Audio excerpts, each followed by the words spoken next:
Bienvenidos, queridos amigos, a una nueva edición de este programa. Se llama Marcando el Norte. Pero ¿quién está aquí? Doña Beatriz Ozores. Muchos de ustedes la conocen, otros no. Les voy a contar una cosa. Usted me dirá si miento o no miento. Hace un tiempo me llamó Beatriz y me dijo: Javier, estoy leyendo un libro actual como la vida misma. Y digo: ¿ah, sí? ¿Qué libro? Y dice: El Apocalipsis. Y digo: oye, no me tomes el pelo. Y yo entonces le dije: oye, pues ven inmediatamente y grabamos. Oye, y que no ha querido venir en 2 meses. Y le llamo al mes y le digo: que vengas y que... Es verdad, ¿no?, lo que estoy diciendo. Más o menos. Es justo al revés. Pero bueno, ¿qué le vamos a hacer? Les voy a presentar, para los que no conozcan, doña Beatriz Ozores es, a ver si lo digo bien, licenciada en Ciencias Religiosas. Por supuesto, madre de familia, traductora jurado de inglés, tiene estudios de marketing y publicidad, etcétera. Pero está aquí por lo que ella conoce y sobre todo porque le ha hincado el diente a algo que yo reconozco. Yo el Apocalipsis lo paso, no entiendo nada de nada. Yo espero que después de estos sí que es cierto que me ha dicho que es un libro, y esto me lo tendrá que demostrar, que es actual como la vida misma. Bueno, hombre, si está ahí, digo yo que algo tendrá que ver. De todas maneras, quiero que nos presente, porque vamos a hacer una serie solo de una parte del Apocalipsis, me ha dicho usted. Sí, vamos a hablar. Es que es muy largo el Apocalipsis y yo no puedo venir aquí a hablar del Apocalipsis a todo meter e ir. O sea, el Apocalipsis, como todo lo bueno, requiere su tiempo. Entonces, vamos a hacer esta primera serie sobre las cartas a las 7 iglesias. Después haremos una segunda serie sobre la liturgia celeste y una tercera, bueno, si sobrevivimos, sobre las bodas del Cordero. O sea, vamos a hacer, sitúense ustedes, a lo largo del tiempo, 21 programas sobre el Apocalipsis. A mí me da usted 21 segundos para hablar del Apocalipsis y me sobran 10. Bueno, pues vamos a ver, Javier, yo estoy aquí no porque sea licenciada en Ciencias Religiosas, sino porque realmente soy una valiente. Entonces, vamos a ver si entre tú y yo podemos animar a nuestros oyentes a que le hinquen el diente al Apocalipsis. A ver, usted anímeme a mí, porque yo... ella fue la que me animó. Dice: bueno, no te preocupes, Javier, que yo ya le he metido el diente, esto se puede entender, esto es para nosotros, porque por eso es parte de la Sagrada Escritura, y bueno, y estoy, vamos, expectante 100%. Venga, vamos allá. Primero, vamos a decir que el Apocalipsis se escribe entre el año 72 y 96 después de Cristo. Entonces, el Apocalipsis es, como bien sabemos, uno de los libros menos leídos, uno de los libros menos entendidos, pero es una bomba de relojería, porque es el mismo Señor Jesucristo resucitado que nos está hablando a cada uno de nosotros. Jesucristo ya ha muerto, Jesucristo ya ha resucitado, Jesucristo ha subido a los cielos, está sentado a la derecha de Dios Padre y ahora, desde allí, nos habla a cada uno de nosotros. Eso es el Apocalipsis. Es un diálogo con Jesucristo resucitado. O sea, casi es el final de la película. El final y además... el final... Que es cuando estalla todo, se sabe quién es el criminal, quién no sé qué. Bueno, es la apoteosis. Ahí estamos. Es la apoteosis de la Sagrada Escritura. ¿He entendido bien? Sí. Bueno, pues esto se pone interesante. Siga usted, que no... Vamos a acabar haciendo los 21, ya verá. ¿Quién escribió el Apocalipsis? ¿Quién escribió el Apocalipsis? Bueno, los testimonios más antiguos remontan al siglo II y son unánimes en reconocer que fue el apóstol San Juan. Pero hay un dato curioso, y es que el nombre de Juan no aparece ni en su evangelio ni en sus cartas. Sin embargo, en el Apocalipsis aparece 4 veces. Y bueno, luego es verdad que ha habido muchas discusiones, pero vamos, que que queda San Juan. claro Se lo adjudicamos a que San se Juan. lo adjudicamos a San Derechos Juan. de autor, San Juan. San Juan, Vale. para no meternos ahí. Y también antes de empezar a comentar el Apocalipsis es importante que veamos el contexto en el que se escribió el Apocalipsis. Contexto, época. Época. Bueno, se escribe, como hemos dicho, en el siglo I, después de la muerte de nuestro Señor Jesucristo, y el contexto está en las dificultades que están afrontando las iglesias de Asia. Las iglesias de Asia. De Asia. El Apocalipsis se escribe a 7 Claro, iglesias. ya Jesucristo ha resucitado, o sea, claro, ya la cosa no está en Palestina, sino que Sí, estamos hablando de iglesias de Asia, ¿eh? en las iglesias de Asia. Entonces, se escribe a 7 iglesias, pero como sabemos ya a estas alturas, Javier, el 7 es un número de plenitud en la Biblia, por lo cual tenemos que tener muy claro que el Apocalipsis está escrito para toda la Iglesia y además veremos a lo largo de todos estos primeros programas cómo trata de... O sea, estas cartas a las 7 iglesias abarcan todos los posibles problemas, situaciones, crisis que puede tener la Iglesia como comunidad y la Iglesia como cada uno de nosotros. Ya, pero una pregunta. ¿A toda la iglesia del siglo I o, como es plenitud, a toda la iglesia de todos los tiempos? A toda la Iglesia de todos los tiempos. Bien. O sea, Jesucristo resucitado no habla para solo el siglo I. Jesucristo resucitado a través del Apocalipsis nos está hablando a cada uno de nosotros. Por lo cual, si nosotros tenemos un problema, cualquier problema que podamos estar afrontando está... o sea, lo vamos a encontrar en las cartas a las 7 iglesias y también vamos a encontrar la solución en el Apocalipsis. O sea, sí he entendido bien cuando ha dicho, vamos a hablar del contexto histórico del Apocalipsis. Es decir, vamos a hablar de nuestro contexto.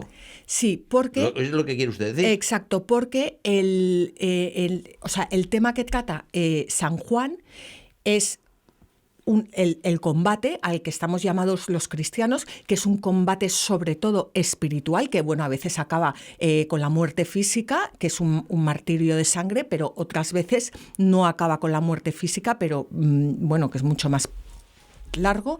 En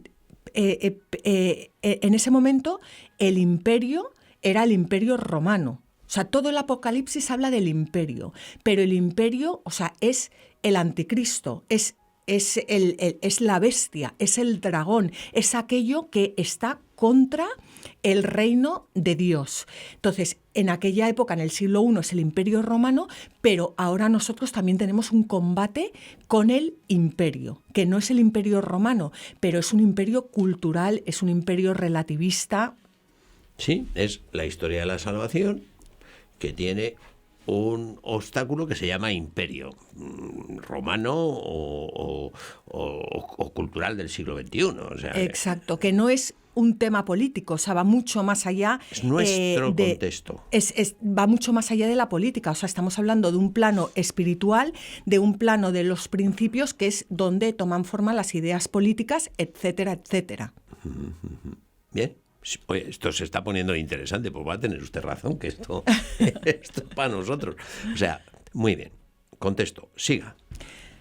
Es importante también saber que nadie está inmune ante esa propaganda imperial. El imperio tiene una propaganda para darse a conocer, para llegar a las personas. Entonces, Juan lo que hace en este libro es que nos ofrece las estrategias para resistir a su influencia, que es sobre todo una resistencia interior y nos abre el camino a la verdadera esperanza. Ya. O sea que el imperio es vencible. Bueno, el imperio está vencido. Lo que pasa es que tenemos que vencerlo cada uno de nosotros en nuestro interior. Ya. O sea, el imperio tiene sus días contados. Ya.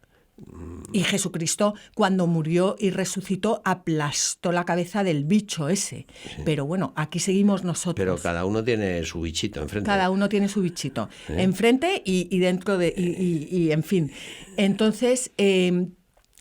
Juan nos enseña, bueno, Jesucristo, a través de Juan, nos enseña Pues en definitiva nos enseña lo mismo que nos enseña el cardenal Sara en su último libro. ¿Qué nos enseña el cardenal Sara? Es que usted está leída, ¿verdad? A perseverar.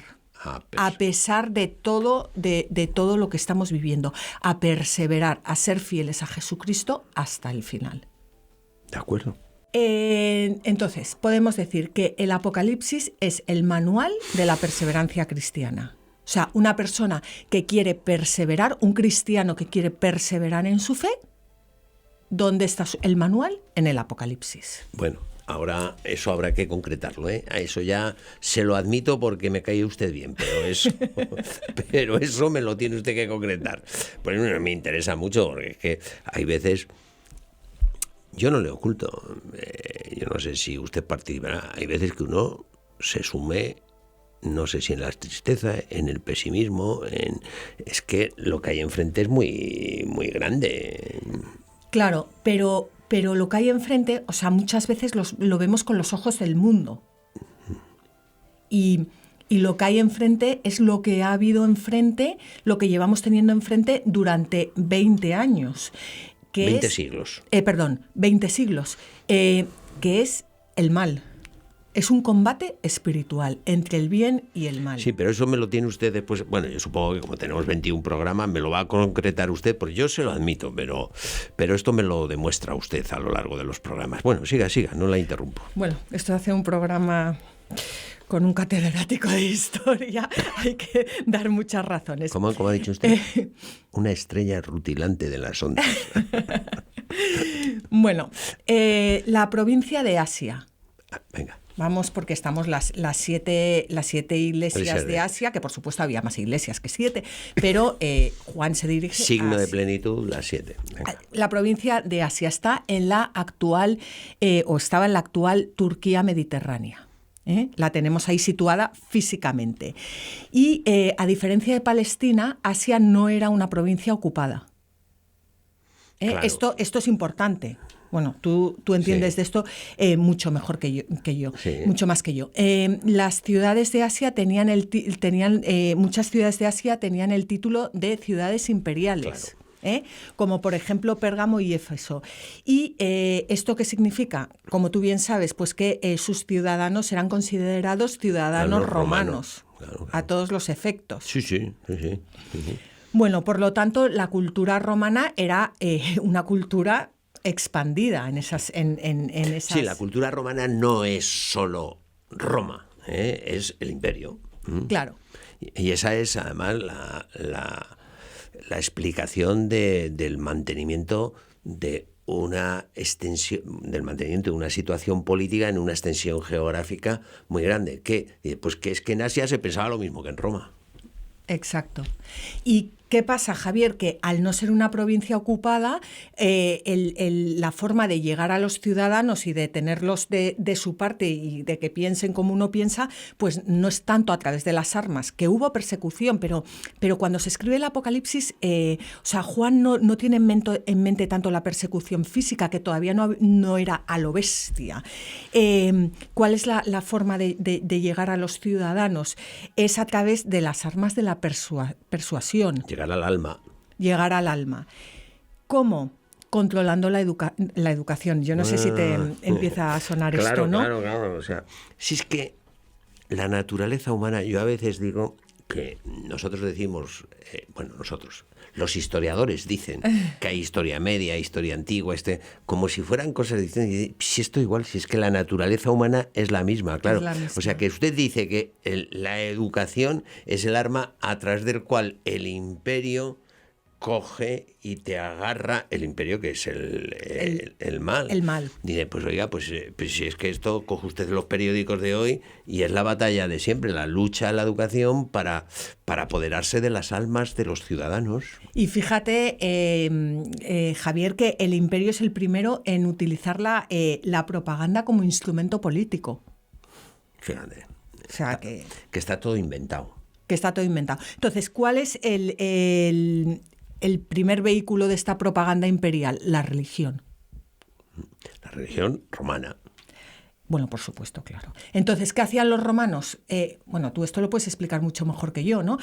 Los romanos, o sea, les daba igual las religiones que practicaran sus provincias, siempre y cuando adoraran al emperador, claro, como Dios y Señor. Es que los cristianos, vamos a ver,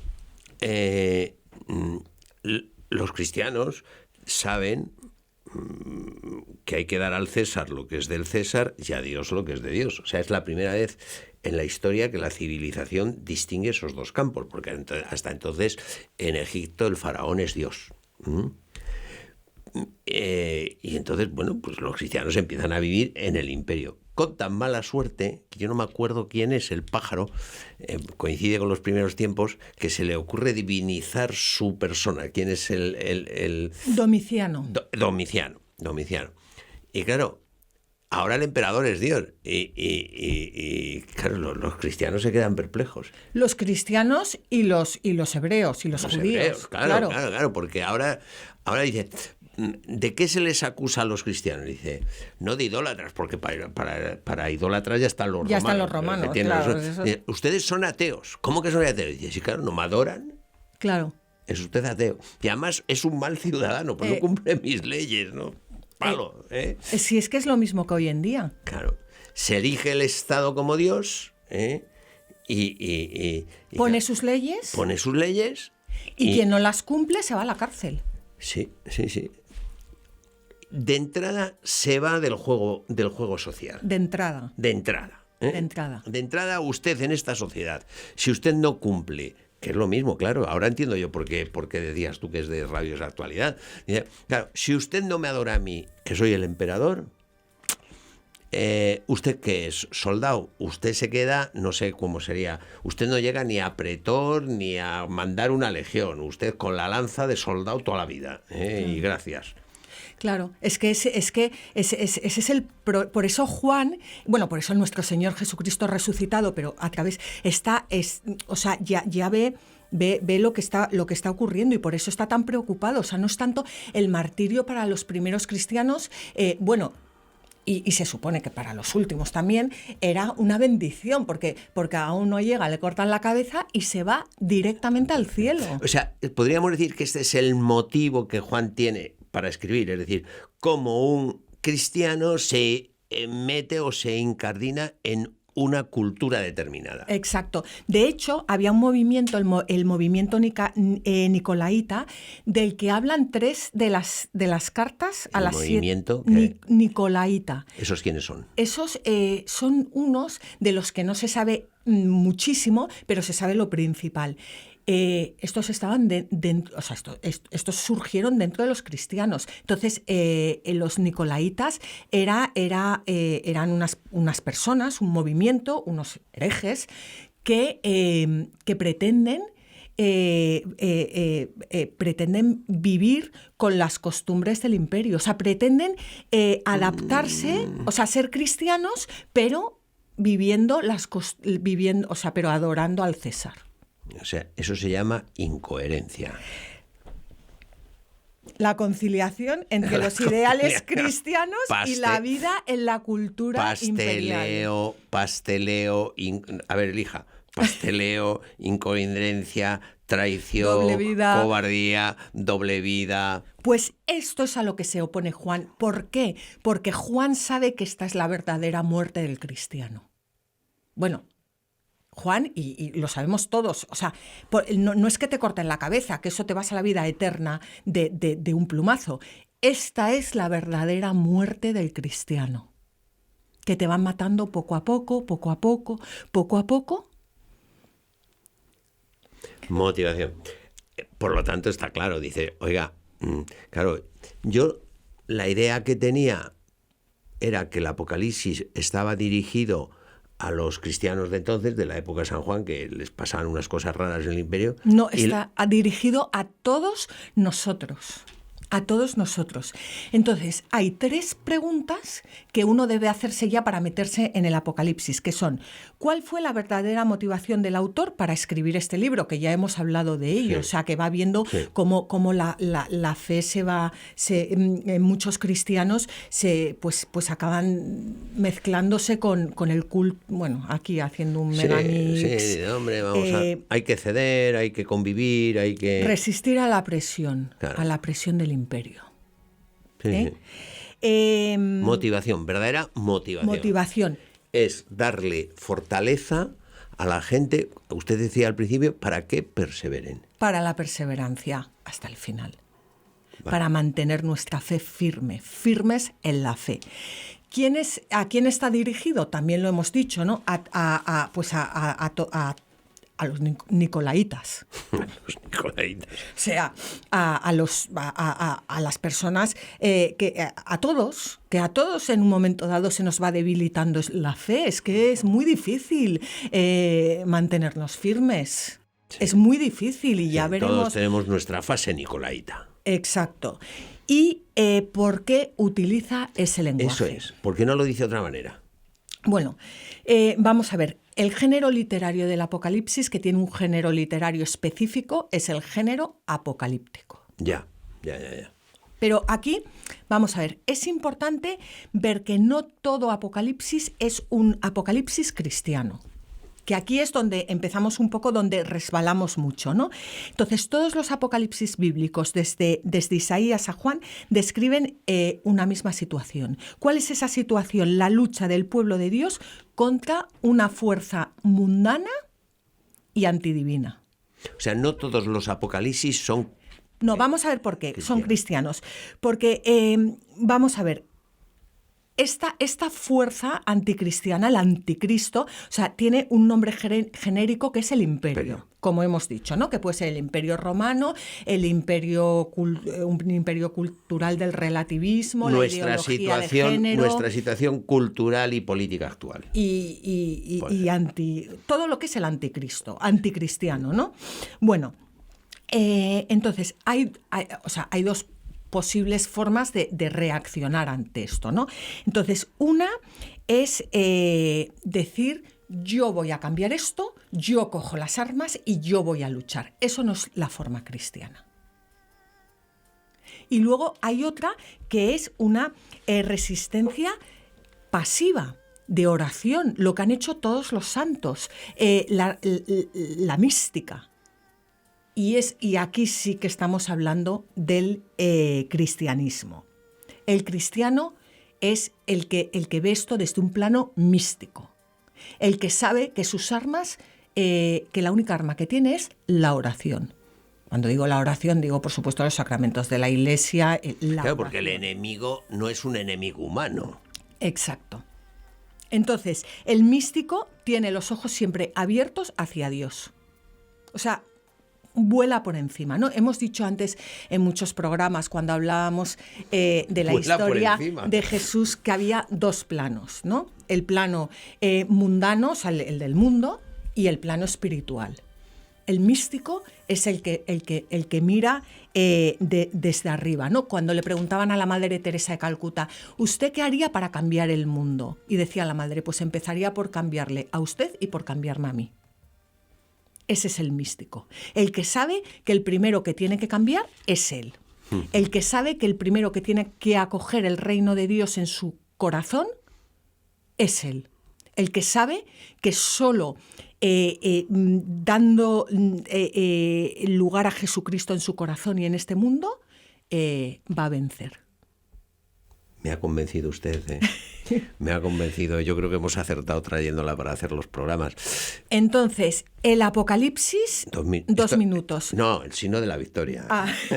El signo de la victoria de que quedan 2 minutos. Y 2 minutos. Pero que es muy importante saber que el lenguaje apocalíptico habla más al corazón que a la mente. Por eso es un lenguaje simbólico, porque habla de lo que es que no se puede ni expresar. Cuando San Pablo fue al cielo y volvió y dijo, ni ojo vio, ni oído oyó, y no sabía ni cómo hablar. Entonces, por eso Juan escoge un lenguaje simbólico. Y el místico, el que está esperando un cambio, que ese es el perfecto para leer el Apocalipsis, el que sabe que ese cambio tiene que empezar por su corazón, pues tiene que meterse en este lenguaje de los símbolos. Bueno, pues con estas indicaciones finales, este lenguaje simbólico, que por cierto es muy utilizado en el lenguaje común, las madres a sus bebés que le dicen, te comería. Eso es el símbolo, eso es el hablar al corazón del que estás hablando. Es magnífico.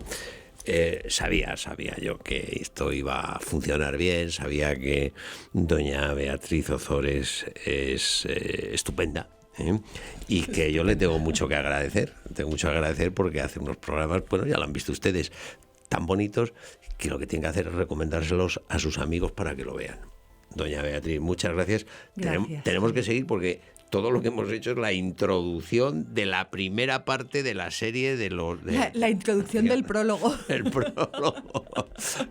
Muchísimas gracias, doña Beatriz. Y a ustedes también. Muchas gracias por habernos acompañado durante estos minutos. Decirles que nos vamos a poner a trabajar para que dentro de unos días le podamos ofrecer una nueva edición de este programa que se llama Marcando el Norte.